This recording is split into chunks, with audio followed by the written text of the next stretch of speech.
Hello student and welcome to another lecture in our Programming Fundamentals with C# course. This is, as always, part of a larger video series This is the recording of a course of the HTL Leonding, a vocational college here in Austria. And if you haven't watched the previous videos, I highly encourage you to do so. I will put a link to the playlist in YouTube where you can find all the recordings of this lecture in YouTube. So I will add the link up here or in the description down below. I'm pretty sure you will find the proper link. Now, today the topic is conditions. Last time, at the end, I told you that code blocks, we were talking about code blocks, that code blocks can be conditionally executed depending on some Boolean expressions. And this is what we are going to take a look at today. So let me introduce you to the if statement. How does the if statement look like? The if statement contains of the keyword if, then you need to use round brackets. Inside the round brackets, you use an expression which has to be of type Boolean, something like my variables equals 42. That would be an expression that has the data type Boolean because it can either be true or false. And then you have the code block. Here you see the code block. This code block can be in the same line, or it can be split up into multiple lines if you have longer pieces of code, or if you just like it more to split it up. It's really up to you if you put it in a single line or in multiple lines. There is a second important clause beside the if clause here. There is a second keyword which says else. With else, you can specify a code block that is executed if the condition that you give the system is false. So if something is true, execute the first code block, else execute the second code block. This is what you see here. So this is the longer form of the if statement. We call it the if-else statement. Now let's take a look at a larger example. Here you see this example. In this example, first, we take a random number. You see, random shared next. We have not talked about this function. This is a new function that I would like to introduce to you today. It's available in .NET as console write line, console read line, the math utilities. We have taken a look at them. Random is something similar. It's a random number generated, made available to us by .NET. I will tell you more about this random shared next in a second, but for now, just remember this random shared next 1, 7 will give us random numbers between 1 including and 7 excluding. So we can get the numbers 1, 2, 3, 4, 5, 6, not 7. Okay? Now, the next line in our code is the if statement with the Boolean expression. You see, the Boolean expression checks whether the number is lower equal 3. Note the parentheses around the expression. Here you see the parentheses and the expression. No semicolon here at the end. So there is no semicolon between if and the expression and the code block. Okay, important one. Then follows the code block that should be executed if the expression is true. In our case, if number is lower equal 3. Then we have the else keyword and then the code block that should be executed if the condition was false. So in our case, number is greater than 3. This is how the if statement generally works. Not that difficult, right? Okay. I have talked about flowcharts before, and this is how you draw an if statement in a flowchart. You see, this is exactly the flowchart of the example that I showed you before. Get random number, then you check whether the number is lower or equal 3, and then we have an yes arrow and a no arrow, and then you specify the code that is executed in the true case or in the false case, in the yes case and the no case. This is how the if statement looks in a flowchart. Let's talk a little bit about this random shared next. Random shared next is, as I mentioned, another function from .NET. Super useful, especially useful if you would like to build some small games in C#, for instance. You often need random decisions, random things. If you have, I don't know, some monster moving through the screen and you would like to make it move randomly, then you always use the methods here in random. Now the full name is, just like with console write line and console read line, system int.randomSharedNext. I talked about this before. I hope you can remember it. If not, please rewatch the corresponding video that we had before. Now, random shared next gives us a random number. What does random number means? Random number means it's like rolling a dice. Rolling a dice in a board game. It gives you some randomness to your program. And remember, the lower bound that you specify is inclusive and the upper bound that you specify is exclusive. If you need random numbers of type double precision floating point numbers, then use random shared next double. That will give you a floating point random number.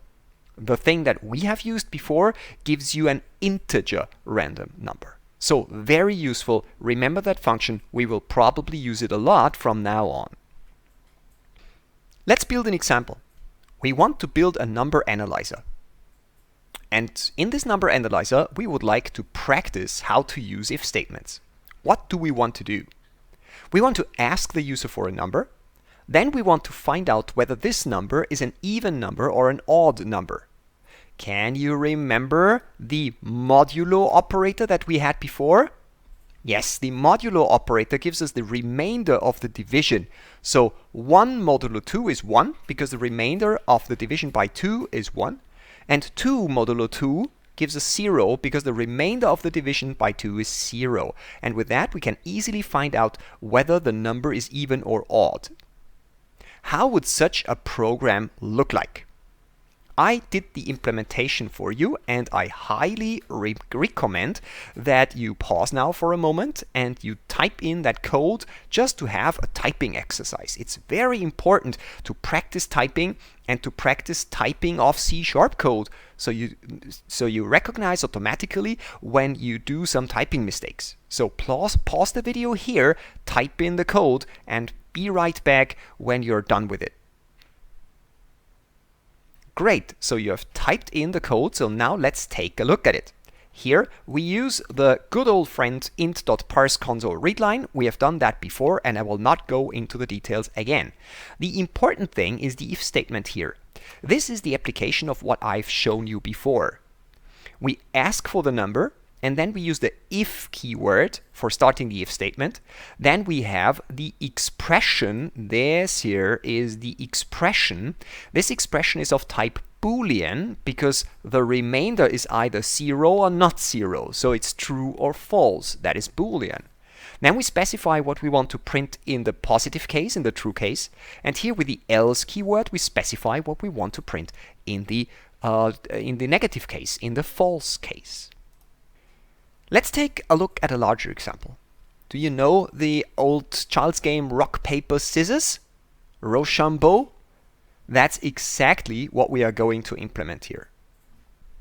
I encourage you to take the time and type in the code. It's again a great typing exercise. It's a little bit longer. You have to scroll down to see the last 2 lines here.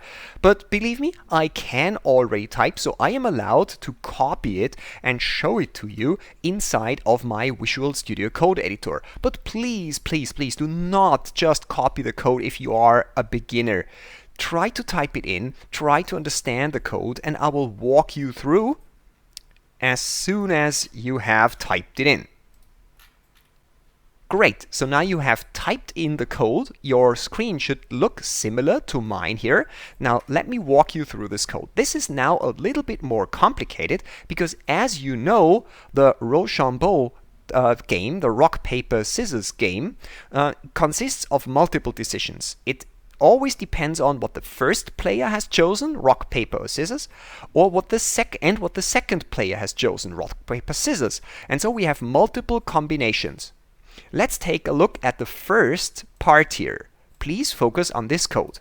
Here you see an if statement where we check whether the player 1 has typed in 1.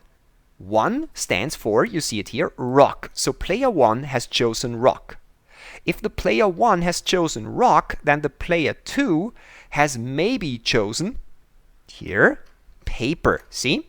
So here you have rock versus paper here. So I've written it down here for you.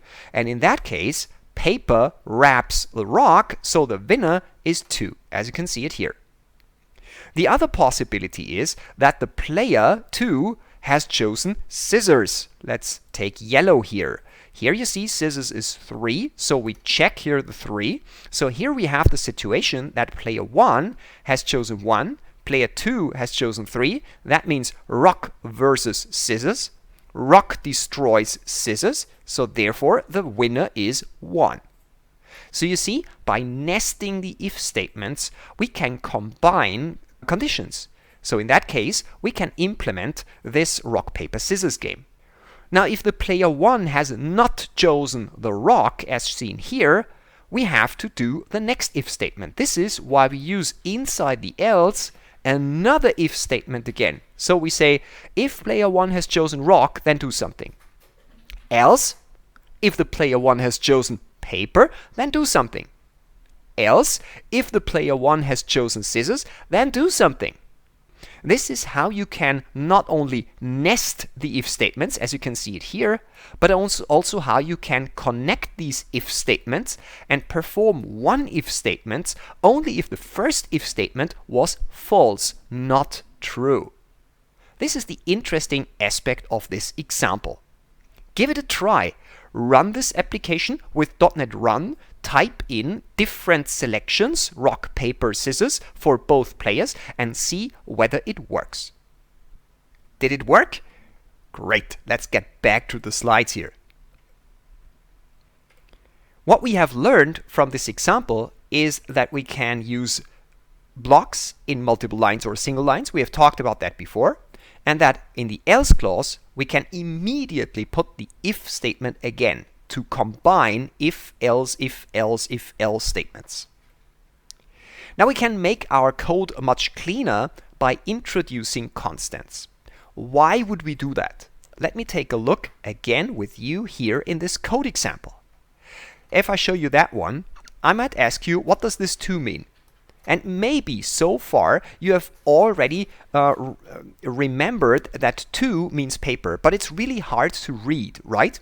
It would be much easier if we would see something like paper here. And this is exactly where we can use constants.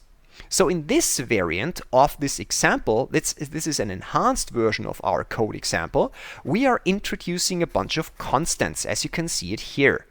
We have learned about constants a few lectures before.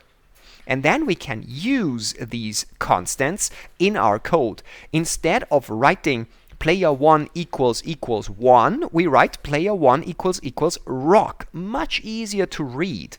Instead of writing winner equals 0, meaning neither 1 nor 2 has 1 so far, we can simply write draw. And once we got the player, the winner, we can simply write player 2 wins or player 1 wins, or here we can write scissors, here we can write paper. That is super useful. So here you see the power of constants in a larger example. My ask for you is to rework, we call it refactoring, to refactor your code and try to apply the constants as you can see them here. So pause the video here, take a look at this example and try to adjust your code just like you see it here with the constants. Come back once you have done that. Great! Are you done? Did it work? Awesome! I hope you have seen the positive effects that using constants made to our code. So, now I have an exercise for you. Did you ever watch the TV series Big Bang Theory? I love it. I've seen it multiple times, and there is one very famous episode where the guys of Big Bang Theory play an extended version of Rock, Paper, Scissors. They call it Rock-Paper-Scissors-Lizard-Spock. If you haven't seen this episode of Big Bang Theory, here is a link to a YouTube snippet where you see the part of this episode where Sheldon explains what Rock, Paper, Scissors-Lizard-Spock is all about. It's quite funny, so take a look at this video. I have written down the rules that Sheldon introduces in his speech in this episode of Big Bang Theory. Essentially, these are the rules that apply to our extended Rock, Paper, Scissors, Lizard, Spock game. So it starts with scissors cuts paper. We know that paper covers rock, also as we know it, but now comes something new. Rock crushes lizard, lizard poisons Spock, and so on. So you see, on the left-hand side, we always see the winner. Paper covers rock, so paper is the winner, rock is the loser. Or here, lizard poisons Spock, lizard is the winner, Spock is the loser in that case. And what I want you to do is to sit down and extend your application so that it is no longer a rock, paper, scissors, but now it's a rock, paper, scissors, lizard, Spock game. Try it. Pause the video here and try to extend our existing exercise on your own. I don't present a ready-made sample solution that you can just type. You should solve this example on your own. So pause the video and have fun coding. Get back once you have done that. Welcome back. Did you manage to solve the problem? Now let me at least give you a hint how it would work. What would we have to change? Let's go through the code that we have here on the right-hand side. This was our solution with the constants. Up here, you see that by now we had rock, paper, and scissors. And now, obviously, we need 2 additional options. So let's add const int lizard. We use uppercase letters for constants. And additionally, add Spock. Let's use the value 5 for Spock. Do we have to change something here? No, we still have 2 players. The next thing that we have to change is we have to change our statement here, our asking to the user to enter something. Rock is 1, paper is 2, but now we have more options. Scissors is 3, lizard is 4, and Spock is 5. Okay?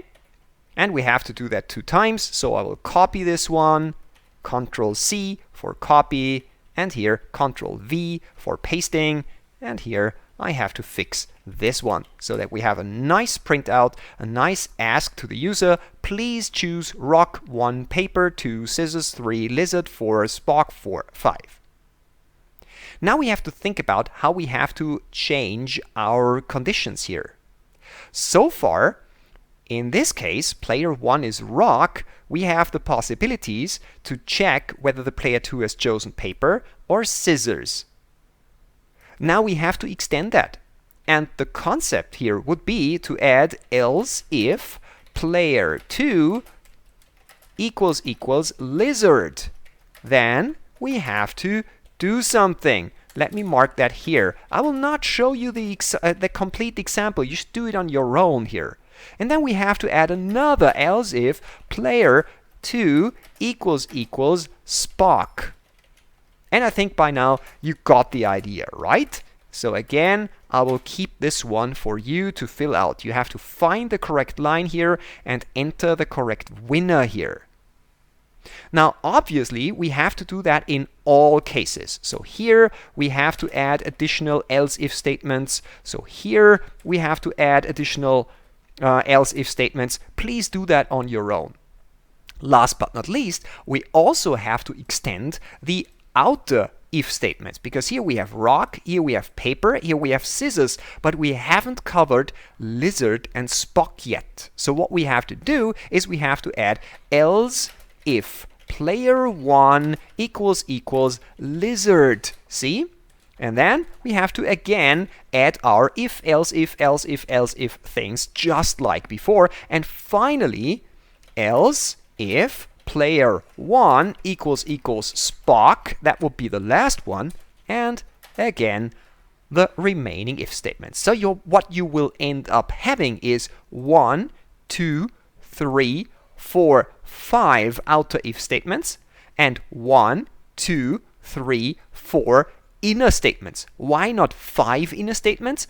Because if the player 1 is rock and the player 2 is also rock, then we have rock against rock, we don't have a winner, and therefore the value of draw, no winner, remains. So inside, we do not have to specify all 5 of them. We could, but it doesn't make any sense, or it doesn't add any value, so we do not need to do that. So if you haven't managed to solve this example, now you should have some clues.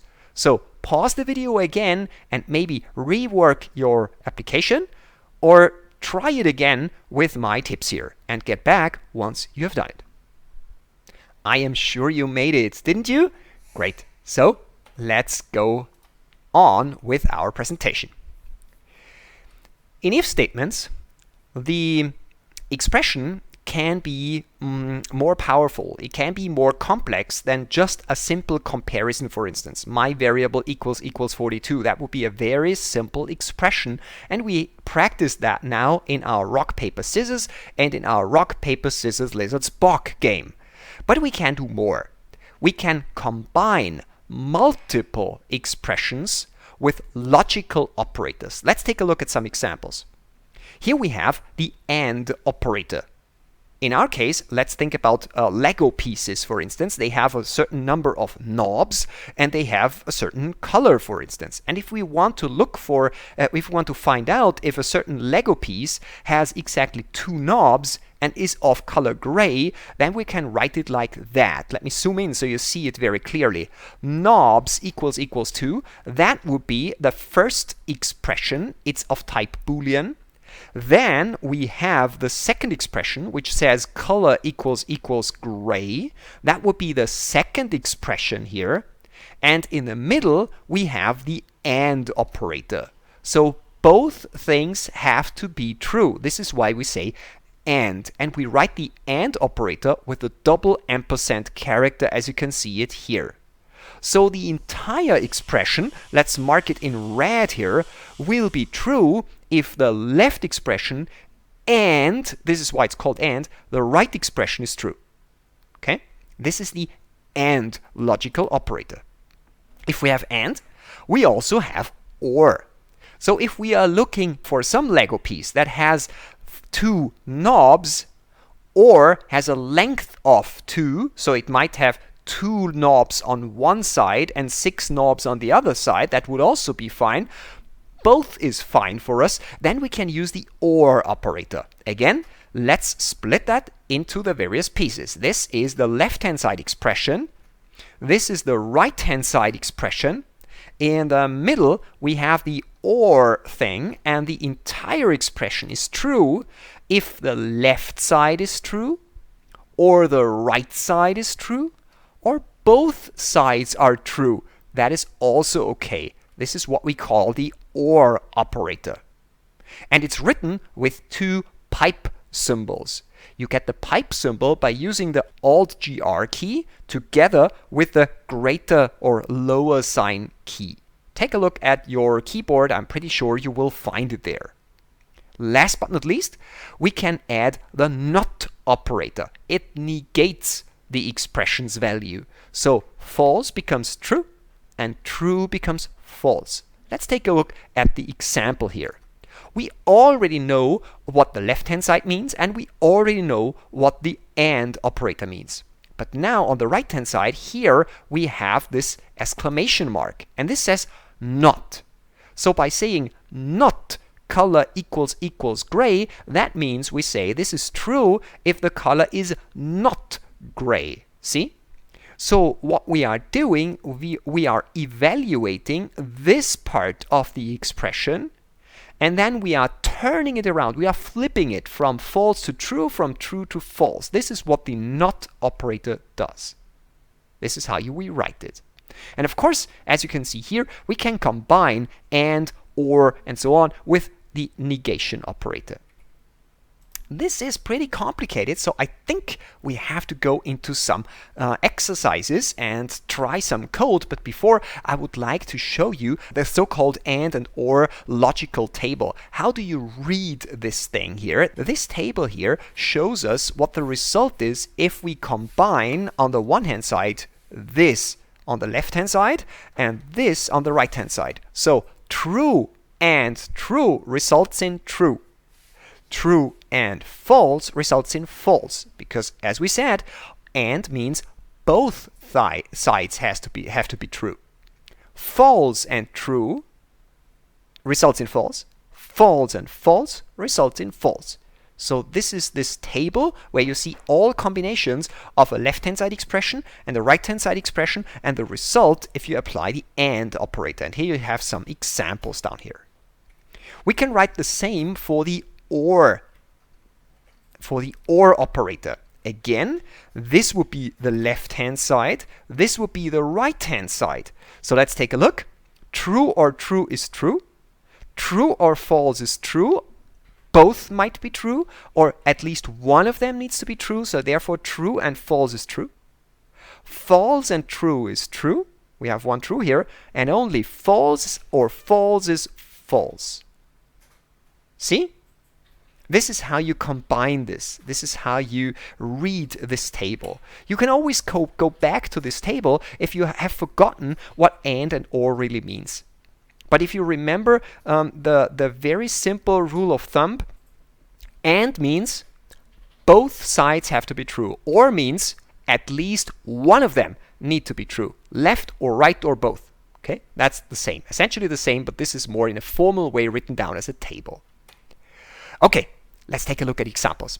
What I've done here is I've generated a nice little picture of Lego pieces. You see, these Lego pieces have different number of knobs, and these Lego pieces have different colors.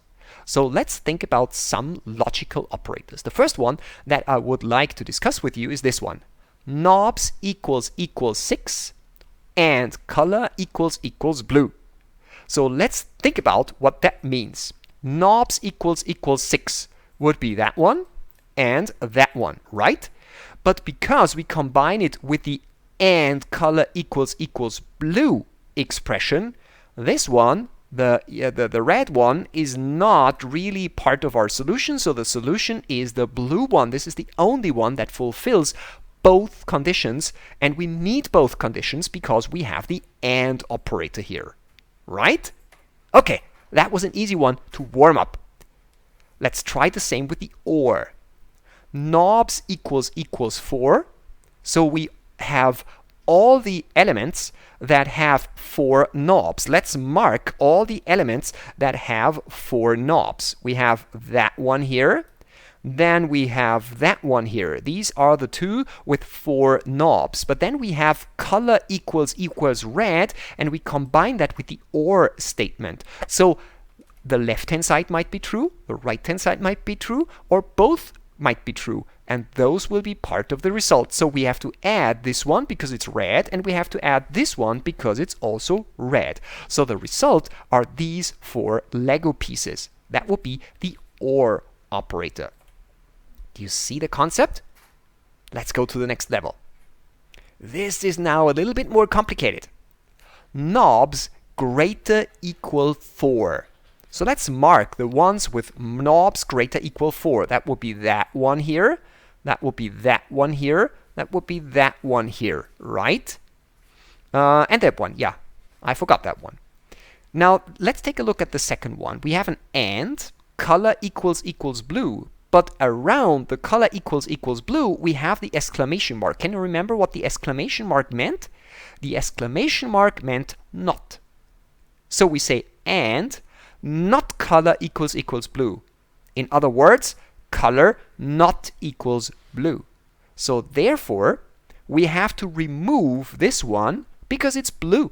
And because we turn it into not, the color must not be blue. This is not part of our result. And this can also be removed because, again, it's blue. And therefore, because of the AND operator here, it's ruled out. And the result are these 2 Lego pieces.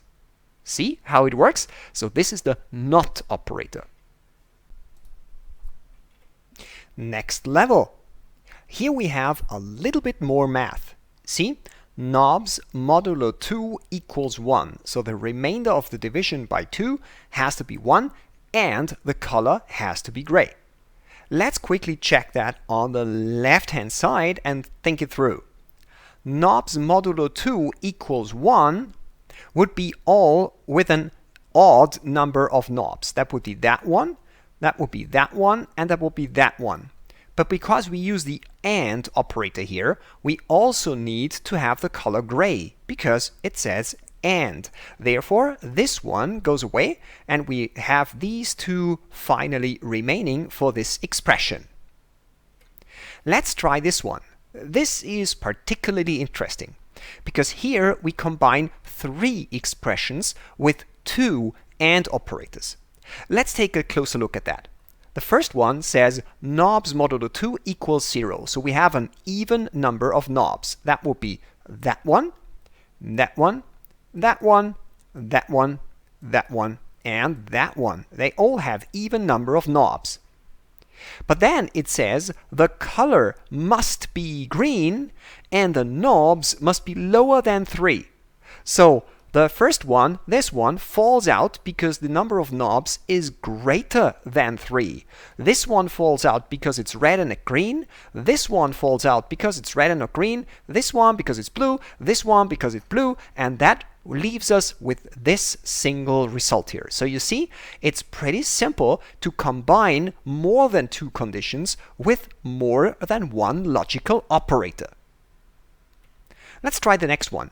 Again, it's a combination of three expressions, but this time we use the OR operator. We want all Lego pieces that have color blue, or green, or red.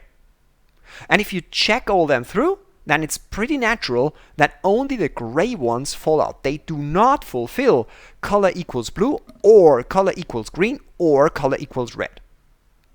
And finally, the last one, and one of the more complicated ones. Knobs lower than 3, that is pretty simple. That is obviously this one, and this one. But then it says, and not. Color equals gray or color equals red. So let's think about the gray one here. If we just take a look at this part of the expression, only the inner part of the expression, is it true or false? The answer is, it's true, because color equals gray, and that is true. It's a gray one. That would mean that this true would be true for the AND operator, but see what we have here? We have the NOT operator, so the true of this color equals gray becomes false. And if we have true and false, the result is false, and this is why this one does not belong to our result set. The other ones are okay, because they are not gray and not red. This one is not gray and not red. This one is not gray and not red. Therefore, we have exactly the result, and this is the blue one and the green one. These knots here are a little bit tricky and a little bit difficult, but I hope this example with the Lego pieces made it a little bit clearer how this really works. Go through this example multiple times and try to really understand how the AND and OR operators work and why which Lego piece is not part of the result or is part of the result. Okay, I think we should do an exercise. The exercise is a flat evaluator. Imagine you are already an adult and you would like to buy a flat, for instance. And your requirements are, it has to be at least 100 square meters in size. It has to have at least 2 bedrooms. And you want to be able to stay a little bit of time outside, so it has to be a balcony or a patio. Now we have to write a program, or you have to write a program that asks the user for the size of the house, in square meters obviously, the number of bedrooms, a number, 1, 2, 3, depends, and whether the flat has a balcony or a patio. The user should enter 1 for a flat that has a balcony, 2 for a flat that has a patio, 3 for a flat that doesn't have a balcony or a patio, and 4 if it has both, a balcony and a patio. Then you have to use a single if statement and combine multiple expressions with Boolean logical operators to find out if the flat fulfills your requirements. Remember, the requirements are up here. So what the user entered here has to be at least 100. What the user entered here has to be at least 2. And this one, you have to find that out yourself. I encourage you to now pause the video and try to solve this exercise on your own. Let's see how far you get. I will wait here for you, and then I will show you a solution. Great, you are back. So let's take a look at a possible solution. That would be a possible solution. You see, we ask the user the three questions, 1, 2, and 3. And this is the important one. This is the one that we practice. You see, if the size is greater equal 100, and the bedrooms are greater equal 2, and now comes the interesting, balcony and patio is 1, means we have a balcony. Balcony patio is 2, means we have a patio. Balcony patio is 4, means we have both. And by using the OR operator, the result is true if it's 1, 2, or 4. So if we have a balcony, a patio, or even both. And that is combined with the if statement, as you can see it here. So we have a nice little success message if we should buy the flat or if it's not a fit. I hope you managed to do that. If not, take the time to compare your solution with my solution, fix all the problems, and find out what went wrong. I have a small little pro tip for you. That is not super important, but those of you who already have a little bit of existing knowledge in programming might be interested in this very interesting syntax here that is allowed in C#. Let's take a look at the first one. It says if variable is 1 or 2. Do you see that we use a different syntax here? We don't say OR with the two pipes. We don't say equal equal for the comparison. This syntax allows you to write expressions like that in an even more concise way. So in full length, you would have to write if selection is equal 1 or selection is equal 2. That would be the first example that you see here. And do you see the difference? Instead of the equal sign in C#, we can use the is. Instead of the OR double pipe, we can use the word OR, and then we do not need to specify selection a second time. If you do not fully understand how this works, if this is kind of confusing for you, then ignore it. Please ignore it. It's perfectly fine if you write it in the long way. In fact, C# will translate these short syntaxes to the longer one. But for those of you, and I know there are some of the viewers and some of my students who have already quite a bit of software development know-how, maybe from other languages, you might understand what's going on here and you might like this syntax. So I gave it to you because it's the section of the pro tip, right? Okay, so use it or don't, doesn't matter. The code doesn't get faster. It's just a different way of writing it. Awesome. We will use these patterns later on once you are very familiar with the expressions and the if statements. I will use these patterns more and more often, and therefore you get these powerful pro tools over time. With that, we are at the end of this if lecture. The next lecture will also be about a selection pattern, about the so-called switch statement that is responsible for a similar task than the if statement, but it is a little bit different, and in some cases the switch statement is easier to use than the if statement. Now, let's see. We'll meet each other in a few days when I create the next video. Until then, don't forget, mastery comes with practice. So, as always, keep on coding, keep on practicing. See you next time.